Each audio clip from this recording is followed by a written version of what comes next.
Hey, what's going on, guys? So I've been asked a lot lately to do something with PayPal. So in this video, we're going to take a look at the PayPal Rest Sdk module for Node.js. And this is used to work with the PayPal RESTful API. All right, so you can use it to, create your shopping cart, create subscriptions, invoicing, pretty much anything. It's really powerful, but the documentation is not that great. There's a lot of samples, but they're all spread out, and they're just basically separate snippets that it doesn't really show you a clear way to do things and to put things together. So that's what I want to do in this video, is show you how to get everything set up, show you how to actually take a payment, have them get redirected to PayPal, pay, come back, and then you'll get that info like their shipping address, all the transaction info, the stuff that you would put in your database for your application. All right, so that's what we'll do in this video. Let's go ahead and get started. I want to give a huge shout out to today's sponsor, MailTag. MailTag is a Chrome extension that allows you to track your emails in real time for free. It also lets you track other cool things like link clicks, email reopens, and even the device that was used to open your emails. Be sure to check out MailTag by clicking the link in the description below. Alright, now before we do anything, before we write any code, we need to do a couple things. We need to set up some Sandbox accounts to work with, because you don't want to be testing with real PayPal accounts and real money. And PayPal makes it really, really easy and really nice because they have a complete platform that mimics their real platform. It's for testing. It's at sandbox.paypal.com. So you can actually create basically fake accounts, business and personal, and you can log in here and you can manage the account just as if it was a real account, except it's not real money. All right, now to create these accounts, to be able to log in here, you need to go to developer.paypal.com and log in with your real PayPal account.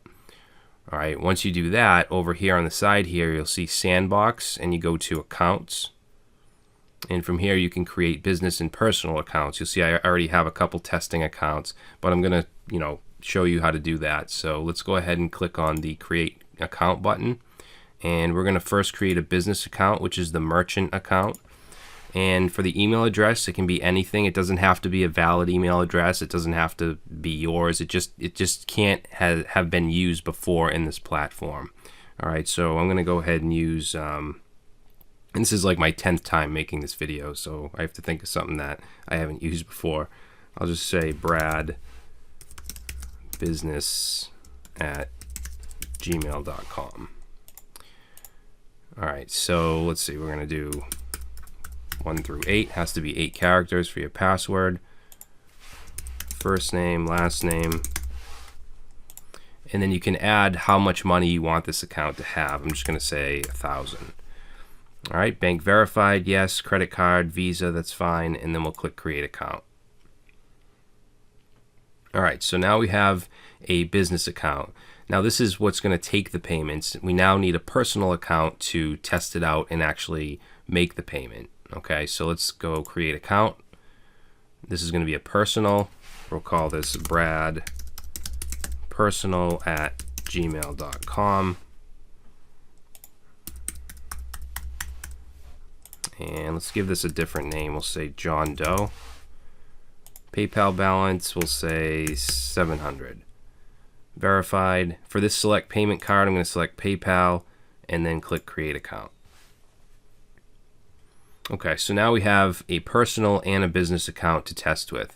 Now, if we look at the documentation for the SDK here, we're going to need a client ID and a client secret. So what we need to do is go back to the Sandbox or the developer console and go over to My Apps and Credentials. And we're going to just create, if we go down here where it says REST API apps, you'll see I already have a couple here. I'm going to click Create App. And we'll just call this PayPal Node Test. And it's going to ask you to choose one of your business accounts. I'm going to choose the one we just created and click Create App. All right, so now you can see we have our client ID. And if I click this Show link, it gives us the secret. All right, now before we start, I just want to show you that we can go to sandbox.paypal.com. And we can go ahead and we can log in with either of those accounts. So let's say Brad business at gmail.com. put in my password, and it should log in, and we should get an interface just as if it were a real business account.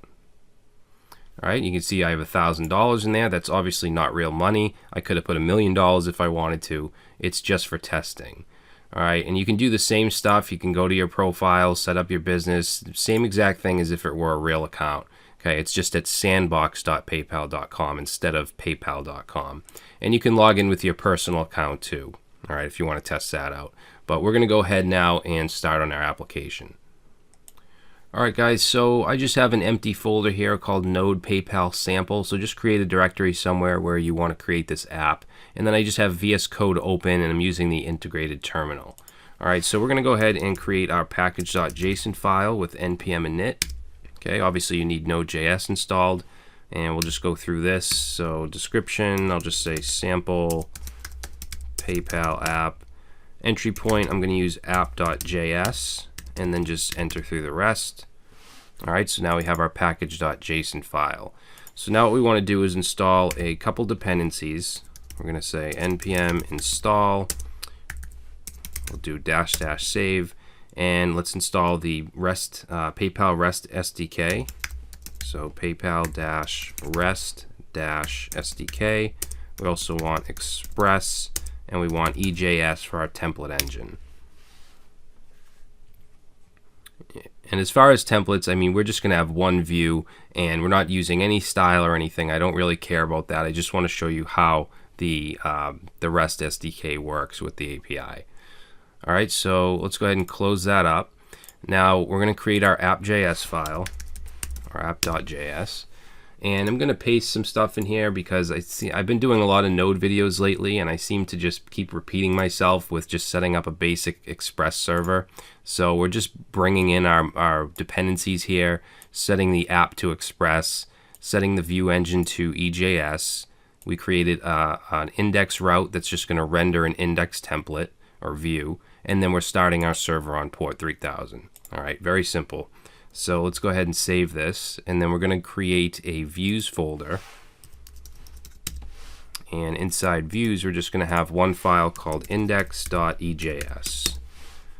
All right, so we'll go ahead and we'll put some HTML stuff in here with Emmet.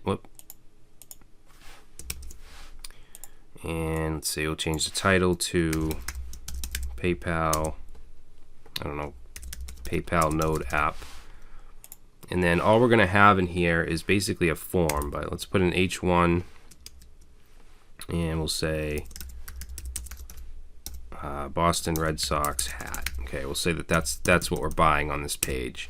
We'll put an H2, and we'll say buy for $25. Okay, so now what we want to do is have a form, and this form action is going to go to /pay. Okay, so we're going to have a pay route, and this is going to be a post request. So we're going to say method equals post. Okay, and then inside here, all we need to have is a submit button. So we're going to say input submit, and the value will just say buy. All right, and that's it. So let's save this. And then we should be able to run our application with node app.js, or just node app. We get server started. Let's go over to localhost port 3000, and there we go. Now if I click buy, it's going to make a request to /pay, but we haven't created that in our app.js, so it's not going to do anything. Now to run the application, instead of doing node app.js, I'm going to use nodemon. So nodemon will constantly watch the application, so that we don't have to keep restarting it. If you want to do that, you can install it with npm install -g for global and then nodemon. All right, and then once you do that, you can just simply run nodemon. Okay, and that'll constantly watch the app. All right, so back to our app.js.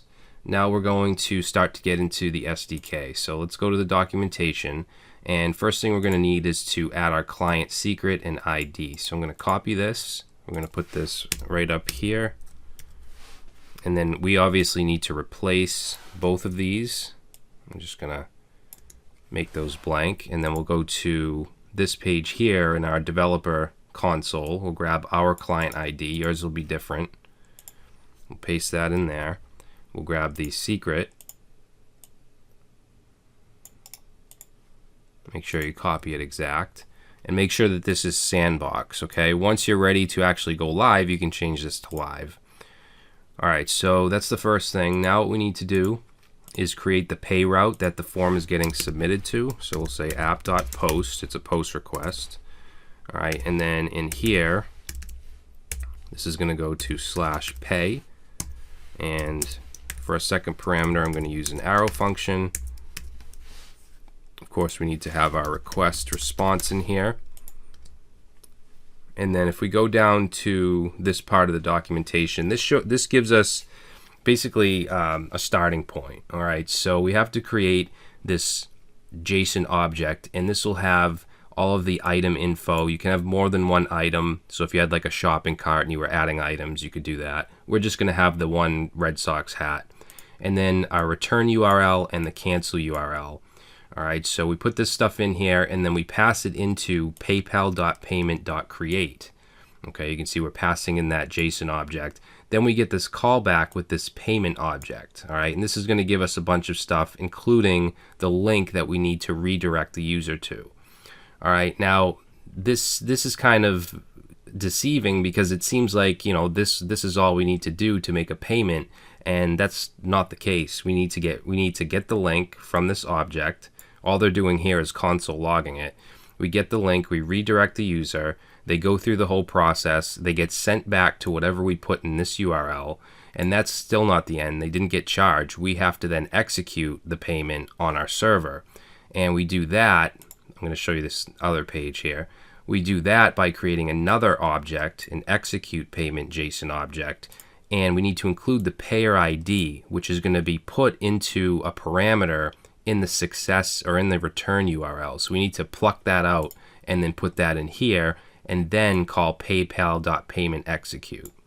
All right, so you can see that I think that they should have a nice laid out example of how this all works instead of just, giving you little snippets. This doesn't show anything about like the redirection to PayPal or anything like that. I don't know what's up with documentation lately, but it's just not clear. And that's where I come in. That's what I try to do with my channel, is make things easier for you guys. All right, so enough with that spiel. Let's go ahead and copy this right here. Okay, and we'll put this inside of our pay route. All right, I'm just going to change this to const. All right, and let's see, we're going to edit this a little bit.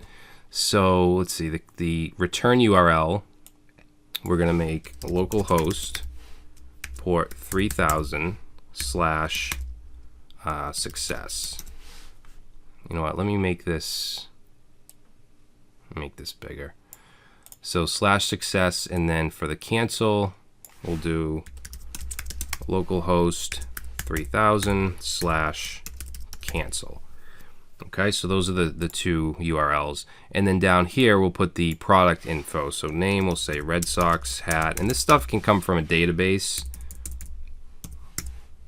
and probably would instead of being hard-coded, but I'm not doing that. I'm just showing you how this works. I'm just going to put 001 for the SKU. The price, we'll do 25. This stuff can also come from your form, all right? So when you have your form, you could send fields and use the body parser to get those fields and input stuff in here too, like the price.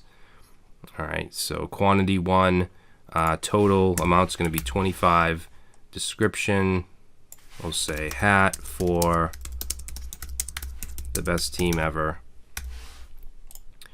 And that's our JSON object. All right, so now we need to pass it into this paypal.payment.create. So let's copy that, and let's go under the object here and paste that in. Whoops. I'm using a Mac keyboard, and the function and control spacing is really throwing me off. All right, so put that in there. So we're passing the JSON object in. It's going to give us this payment object back, and then we're going to console log it. So let's try it as is. All right, so let's save, and let's go to our application, and we'll click buy. Actually, you know what? After we console log, let's just do a res.send. just so it doesn't hang or anything. So we'll just say test. All right. So let's go ahead and click buy. All right, so now if we look in the console, this is what that payment object gives us: an ID, intent, sale, state created, transaction info, description, all that. What is really important for us here is this links array. It gives us an array of different links. What we want is the approval URL. This is where we want to send the user to pay. All right, so what we're going to do here, what they don't show you in the documentation, is we're going to do a loop through the links array and then find the approval URL and send the user to that URL. All right, so we can go ahead and get rid of this stuff here, and let's just put a simple for loop in here. Okay, and there's obviously different ways you can handle this. So what we're going to do is say for, let's say let I equals 0, and then we'll say as long as I is less than payment. Now this payment is this object here that I just showed you, and remember it has an array called links, so we're going to say .links .length. Okay, so as long as I is less than the length of that links array, then we're going to increment by 1, and then down here we want to just do a quick if statement, and we want to see if it's the approval URL. Okay, so for that we can say if payment.links, get the current iteration, and then look at the rel attribute, okay, which you can see here. There's execute. We want the approval URL, so we want to say if that is equal to the approval underscore URL. Okay, if it is, then we want to redirect the user. So we'll say res.redirect, and we'll pass in payment.links current iteration dot href.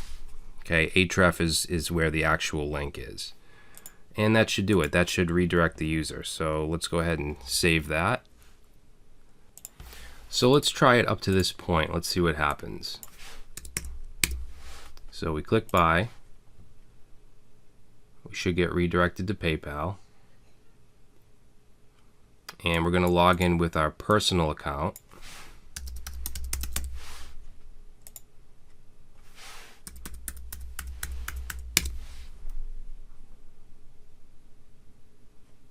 All right, so we're going to just agree to this. It's just like if you were checking out, a real PayPal. Let's see. Hi, John, $25, continue. All right, so what happened is it redirected us back to success because that's what we put right here. And then it adds on some parameters, a payment ID, a token, and a payer ID. All right, now like I showed you in this documentation page, we need to now create this inside the success. We need to create this execute object with the payer ID, and that payer ID we have to take out of this URL. All right, so what we're going to do now is go under the pay route, which ends right here, and we're going to create a route for the success. All right, so we'll say app.get, and inside here we're going to say /success.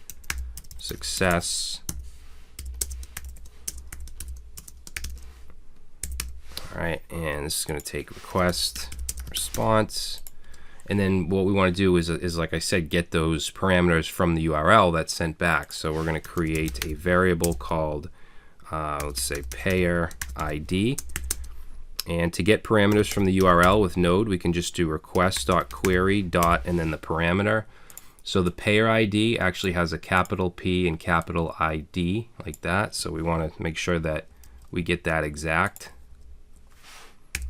All right, and then we want the payment ID, which will be request.query dot, and I believe it's just, payment ID like that. So we'll put that in there. All right, so that'll get those parameters. Now we need to create that execute object, just like they did here. So I'm going to copy this. We're going to paste that in here. I'm just going to change this to const. And then payer ID, we need to put in this variable. Like that.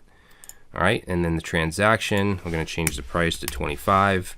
That creates the object. Then we need to call PayPal.payment.execute. So I'm going to copy this, and we're going to put this right under the object here. Let me just tab that over. All right, so this will go right here. And let's see, it's going to take in the payment ID, which I've already created the variable right here, so that's okay. And then down here, if we get an error, we'll log it. And then if not, if everything goes through, it's just going to log this payment object, which will give us everything we need for the application. We would put stuff in our database like the address info and all that. And then I'm just going to res.send, and we'll just say success. All right, and you should also have a cancel route because we did define it right here in case they cancel the order or whatever. So let's go ahead down here and just say app.get. Oops, stupid Mac keyboard. App.get, and it's going to be /cancel. And we'll just do an arrow. And all I'm going to do here is just do a res.send. And we'll say canceled. Okay, that also needs a request response. All right, so this should actually work. It should make the payment, okay, it should execute the payment, and then it should give us that info that we want. I'm gonna get rid of this log though. All right, so let's go ahead and save this. All right, and then let's go to our application. We're gonna go to the localhost 3000. And we'll click buy. It's going to go through the same process it just did, except this time it should make the payment once it returns. So let's continue. All right, so it redirected us back to success, and it's logging out this payment object right here from this execute, and you can see all of the stuff that it gives us, all the transaction info. Where's the address? Right here, shipping address. And when you create a fake account, a fake personal account like we did, it gives you this fake address as well, this San Jose, California. And then just a bunch of other stuff that's very helpful and that you would use in your app. All right, so now to check to see if the payment actually went through, we're going to go to the Sandbox account. Let's log in with our business account. Oh, I'm sorry, this is the personal account. And you can see that we now have 675. Remember, we put 700 as the default. And over here, you can see we made a payment to Brad Traversy's test store for $25. All right, and if we log out and go into our business account, which is Brad Business, we should have $25 more. And there we go. Well, $23.97 after PayPal takes its cut. But you can see right here, payment from John Doe, 25 bucks. So that's how you can set up the SDK to actually take a PayPal payment. All right, and you can see that this stuff is just, I mean, these little snippets here, they are in the documentation as I showed you, but it doesn't show you a clear way to use it. So hopefully this will help you guys out on how to do this stuff. And then if you look in the samples right here, there's all types of snippets for invoices. So if you want to send invoices, creating invoices, it's all about creating the object first. And this stuff can come from wherever, from your database, and then running it through a method like create. Okay. But it, like I said, it's basically just snippets. So this is how you can put it together with routes and redirects and all that stuff. Okay, hopefully it's clear. All right, so that's it for this video, guys. I will continue to look into this to the PayPal REST API. I've used PayPal a lot in the past with PHP, but not too much with Node.js. So I do have some studying to do. You know, whatever I learn, you guys learn is the way I look at it. Whenever I learn something new, I like to make a video on it and share it. But yeah, so if you liked it, please leave a like. Subscribe if you like this video and this channel, and I will see you next time. So I just want to give another shout out to MailTag, who sponsored this video. MailTag is a free Chrome browser extension that allows you to track your emails in real time. I've been using it myself for about a week now, and I can't recommend it enough. On top of email tracking, MailTag has a bunch of other features like desktop push notifications that alert you when your emails have been opened, link click tracking that shows if people have actually clicked on the links in your email, and a ton of other cool features. Again, all these features are completely free. Be sure to check out MailTag and click that link in the description.